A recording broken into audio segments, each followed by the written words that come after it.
Hello, good morning, good afternoon, good evening, depends where you're watching from at this moment of the day.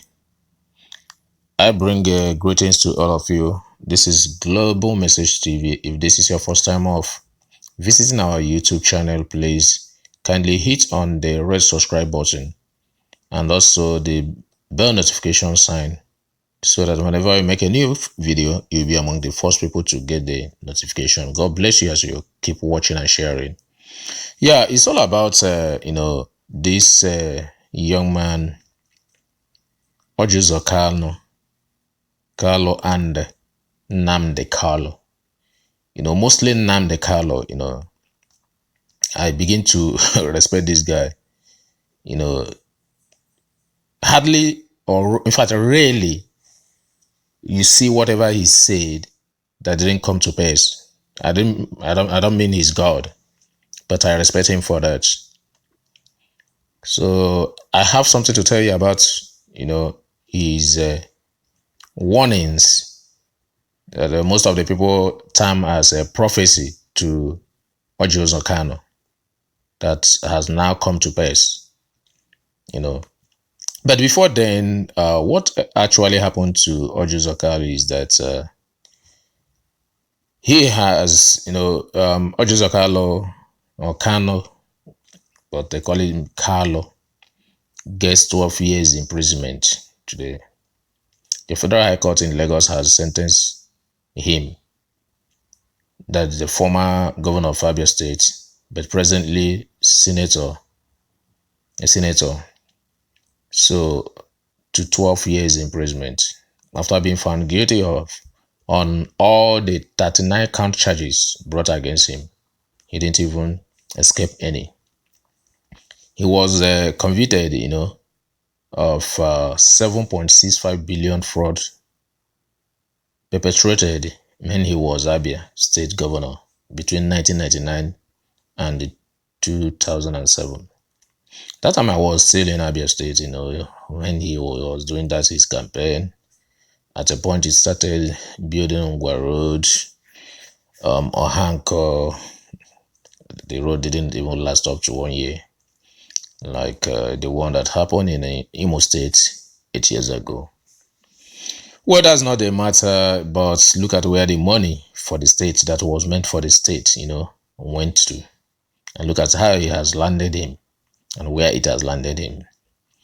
So, Kalu was convicted alongside his firm, Slok Nigeria Limited, and his former Abia State Director of Finance, Udeogu. So that's exactly what happened. The court ordered, not only that, the court also ordered the forfeiture of all assets of his company to the federal government. So that is it. It was Justice Mohammed Idris who delivered the sentence. So that's he just declared him guilty of the charge in the case that had been on now for 12 years. So that is it. But there's another thing there. We were meant to understand that in an amended 39 count charges, they were accused by the Economic and Financial Crime Commission of conspiring and diverting over 7 billion from the offers of the state. So that's what these guys accuse Dr. Orji Uzor Kalu. So we are not going to go in detail. The major thing is that we have had it that the court has sentenced him for 12 years imprisonment. How old is Orji Uzor? And he's going to spend 12 years in prison. And forfeiture his company's property, to the federal government. So what a pity. What a pity. And a painful situation.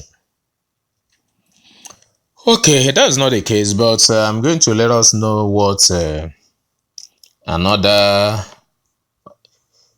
organization called BMO, Buhari Movement Organization, they have really reacted, or this organization reacts as court sentenced APC Senator Orji Uzor Kalu to 12 years in jail. Yeah, what was their reaction? Okay, before their reaction, let me just take us to what some of the prophecies, or as I call it here, warning of Nnamdi Kanu to Orji Uzor Kalu. I quote Nnamdi Kalu. He said, "Let what befell Orji Uzor Kalu serve as a lesson to others. I warned him when he came to see me in Kuje prison that those illiterate unity begging almajiris from the deserts don't love him." But he wouldn't listen. That's the house as the northerners he went to, and even became one of the either emirs or whatever. I don't know what they call it in Muslim. So that couldn't even serve him. Look at him marching to the prison house. So he said again, I warned him that Fulani Caliphate will not rest until they conquer, subdue, and enslave the entire East and West because of their sense of inferiority complex.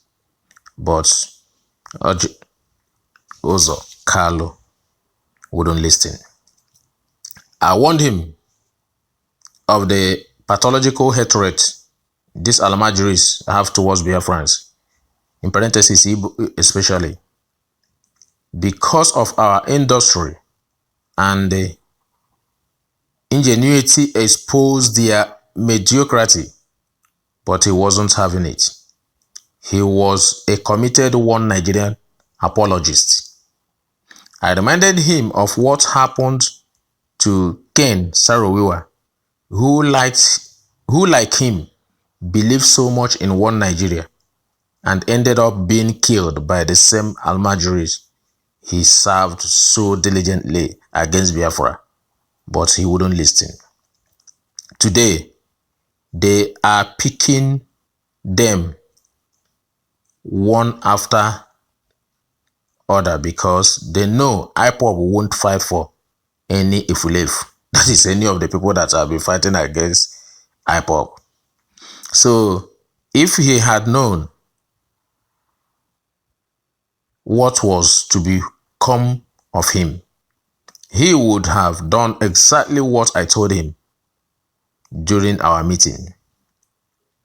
Join the nearest IPOB family and support the Biafran Restoration Project. That was what Nnamdi Kanu told Orji Uzor Kalu. So Nnamdi Kanu is asking now, isn't ironic the only thing that will save Orji Uzor Kalu now is the coming of Biafra? Will Dave Umahi, Okezi Ikpeazu, Willie Obiano, Rogers Okorocha learn from this? That's exactly the question from Mazen Nnamdi Kalu. So he said he warned his brother, he told him all these things, reminded him of Saro-Wiwa and so on and so forth. But all these fall in a deaf ear. But all he told him has come to pass. That these other guys, more especially Owele Rocha Sokorocho, Okezi Ikpeazu and so on, should be careful because they have set example with this guy as an scapegoat. And a lot of people are saying that why they did this is because Orji Uzor Kalu is one of the people that would have to come 2023 fight Tinubu from being the president of Nigeria. So they are going to pick all those guys they know that are tough, that we may come out to contest as Igbo president, that may give tough time and tough hand to Tinubu, whom they want to give it to, or any of the northerners. So that's what they are doing now, not because they are fighting corruption. From what the Buhari Media Organization, BMO, says, they said that what happened now is the conviction that APC has come out to fight corruption. Let me read what he said. He said, the Buhari Media Organization says the conviction and sentencing of the former governor of Abia State, Orji Uzor Kalu, on 17.56 billion naira fraud is further proof that the war against corruption is in full swing. The Federal High Court in Lagos Thursday found Kalu guilty of 39 counts of 7.2 billion naira fraud and money laundering. Kalu was charged alongside with there you go, we have said this. So what did this guy say? He said, reacting in a statement signed by the chairman Niyi Akinsiju in Abuja on Thursday, BMO, that is the Buhari Media Organization, said Kalu, being a member of All Progressive Congress, was not shaded from prosecution, contrary to what the opposition elements had been saying about the ruling party. So they said the APC member could not serve him because PDP and the other party, they were saying they were quoting what's his name, the party chairman Adams Oshomole, who said, go and commit and come back, your sins have forgiven. That they can see that it was a mere talk, his sins was not forgiven. But other people are saying that's not the truth because he's an Igbo. They are seeing him as an obstacle comes 2023. That's why they pick him. If Orji Uzor Kalu has been a bullion van from Yoruba land, they wouldn't have picked him. And so on and so forth. These are what people are saying. I don't know. But tell me what you think about this. Tell us what you think that is the reason for this 12 years imprisonment. I think this 12 years imprisonment, even though it's 6 years, I think 2033 will be over. So, what do you think about this? What do you think about Nnamdi Kalu on all he'd always say? So, drop your comments on the commentary box below. Tell us what you think about this. So, don't watch and leave without dropping a comment. Share to other people. Tell us what you think about this. Why you think this has happened to Orji Uzor Kalu at this moment, despite the robe and all the titles he has in northern areas and his loyalty to them. Thank you. We'll meet in the next video. Bye bye. Sorry. We have been on this battle since 2007. Even the Federal Attorney General then, Andoka by name, Michael Andoka, attempted to frustrate this case and said that we would not file a charge against somebody who has just finished his office on account of fundamental right order that he got in his hometown. And we battled that for close to 8 years, going from High Court to Supreme Court over this matter. Well, the sentencing is just that the maximum sentence for one count is 12 years. So the lowest was 3 years. So it's at least minimum of 12 years sentence. So, and there are 39 counts, and all of them has their own, but they have to run concurrently. But the highest is 12 years. Why the Slok have been ordered to be that they should be wound up, and that this asset be sold and forfeited to government. So, and this is where we are now. 2023, here we come.